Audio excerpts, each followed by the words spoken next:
আসসালামু আলাইকুম ভিউয়ার্স, আশা করি আপনারা অনেক অনেক ভালো আছেন, সুস্থ আছেন, সুন্দর আছেন।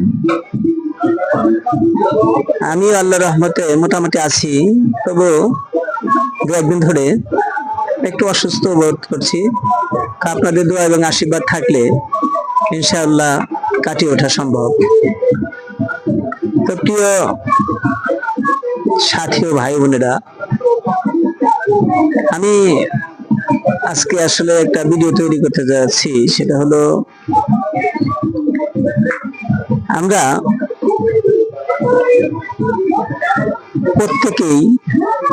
প্রত্যেকের জায়গা থেকে আমরা নিজেকে যদি নিয়ন্ত্রণ করতে পারি, তাহলে সমাজ ব্যবস্থা অনেকটা ভালো হবে, সুস্থ থাকবে, সুন্দর থাকবে। আমরা হিংসাত্মক মনোভাব সমাজে তৈরি করব না। প্রত্যেকে আমাদের ভাই এবং বোন, এই হিসাবে আমাদের সমাজে চলতে হবে, যাতে করে আমাদের দ্বারা অন্য কোনো ব্যক্তি কোনো সমস্যার সৃষ্টি না হয়, মনে কোনো আঘাত না পায়, সেভাবে আমাদের চলতে হবে।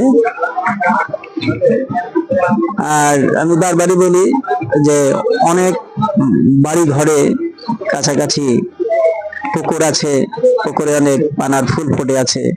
শিশুরা কিন্তু ফুলগুলোর প্রতি আকর্ষণ করে, তাই শিশুদেরকে দেখে রাখবেন, যাতে করে আপনারা জানতেই বাচ্চা পুকুরে পড়ে না যায়, সেদিকে খেয়াল রাখবেন। এবং আসছে ঠান্ডা, আসতেছে শীতকাল, প্রায়শই বাচ্চাদের ঠান্ডা লাগতে পারে, সেদিকে লক্ষ্য রাখতে হবে।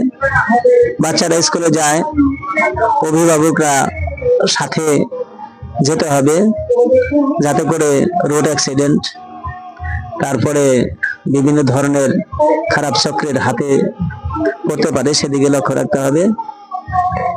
আর আমরাও ভালো থাকি, আপনারা ভালো থাকেন, সুস্থ থাকেন, সুন্দর থাকবেন, এই প্রত্যাশা নিয়ে আজকের মতো আমি এখান থেকে বিদায় নিচ্ছি। আল্লাহ হাফেজ।